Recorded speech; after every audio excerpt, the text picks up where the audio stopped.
এক দেশে ছিল এক গরিব মুচি। গরিব হলেও মুচি ছিল ভীষণ কর্মঠ আর সৎ। বেচারা যথেষ্ট খাটাখাটনি করেও কিছুতেই নিজের ভাগ্য ফেরাতে পারছিল না। দিন দিন বরং সে গরিব থেকে তোষ্য গরিবে পরিণত হচ্ছিল। শেষমেশ অবস্থা এতটা করুণ হলো, চামড়া কিনে যে জুতো বানাবে সেই পয়সাও মুচির কাছে ছিল না। যেটুকু চামড়া তার কাছে ছিল সেটা দিয়ে বড়জোর এক পাটি জুতো বানানো সম্ভব।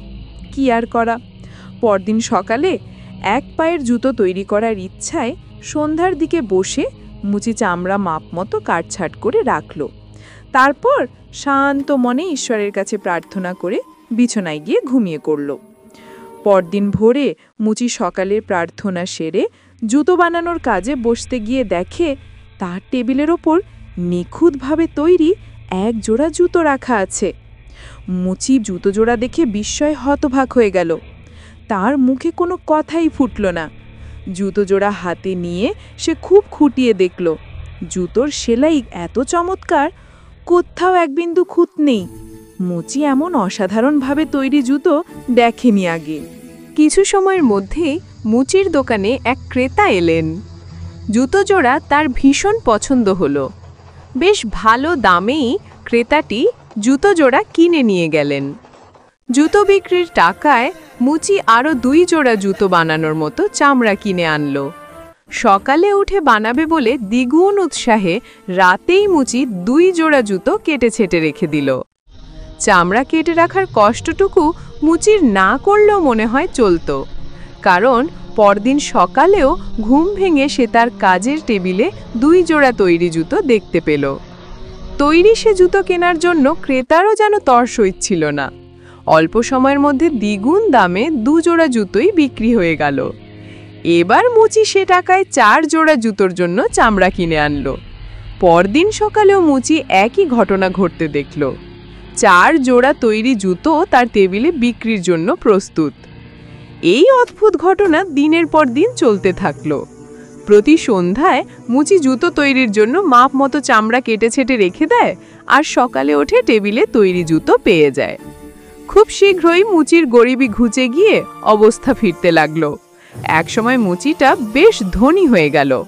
এদিকে বড়দিনের আর বেশি দেরি নেই। চারদিকে বড়দিনের উৎসব উপলক্ষে কেনাকাটা, আনন্দের হুল্লোড় শুরু হয়ে গেছে। এরকম এক সন্ধ্যায় জুতোর জন্য চামড়া কাটছাট সেরে ঘুমাতে যাওয়ার আগে মুচি তার বউকে বলল, আচ্ছা, আজ রাতে আমরা যদি না ঘুমিয়ে দেখার চেষ্টা করি কে বা কারা আমাদের জুতো তৈরিতে সাহায্য করে, কেমন হয়?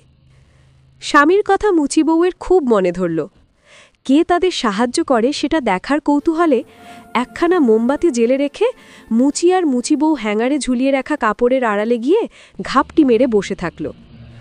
সময় পেরিয়ে যখন মধ্যরাত, তখন মুচি আর তার বউ দেখতে পেল দুজন ক্ষুদে আকারের দেবদূত কোত্থেকে বেরিয়ে এসে মুচির জুতো বানানোর টেবিলে বসে কেটে রাখা জুতো সেলাই করতে ব্যস্ত হয়ে পড়েছে।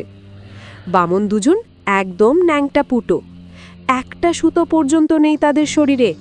তারা তাদের ছোট্ট ছোট্ট হাতের আঙুল ঘুরিয়ে ঘুরিয়ে জুতো সেলাই, হাতুড়ি দিয়ে পেরেক ঠোকা ইত্যাদি এত দ্রুত করছিল যা দেখে মুচির চোখ ছানা বড়া হবার দশা।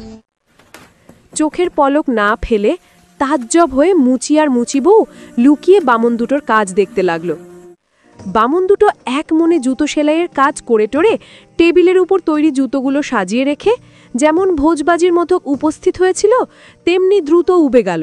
পরদিন সকালে মুচি বউ তার স্বামীকে বলল, ক্ষুদে বামন দুটোর জন্য আমাদের অবস্থা ভিড়েছে। আমাদের অবশ্যই এজন্য তাদের কৃতজ্ঞতা জানানো উচিত। হুটোপাটি করে তারা চলে গেল। খেয়াল করেছ, তাদের পরনে কোনো কাপড় নেই। ঠান্ডায় বেচারারা না জানি কত কষ্ট পায়।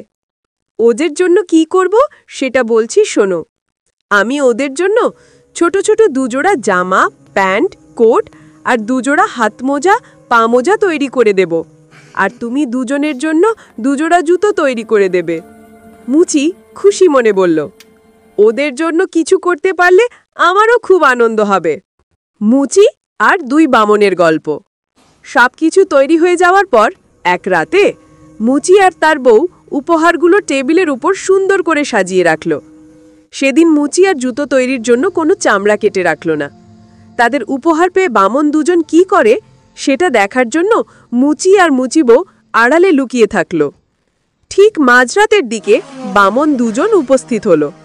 এসেই তারা জুতো তৈরির জন্য কেটে রাখা চামড়ার খোঁজ করে পেল না। তার বদলে দেখতে পেল টেবিলের উপর সাজানো রয়েছে চমৎকার ছোট ছোট জামা, প্যান্ট, জুতো, এসব জিনিসগুলো দেখে প্রথমে বামন দুজন অবাক হলো। তারপর যখন বুঝলো উপহারগুলো তাদের জন্যই রাখা হয়েছে, তখন আনন্দে হাত পা ছুঁড়ে নেচে নিল এক পাক। উপহারগুলো তাদের এতই পছন্দ হয়েছে যে চোখের পলকে তারা সেগুলো পড়া শুরু করলো। পড়তে পড়তে মনের আনন্দে বামন দুজন গান জুড়ল।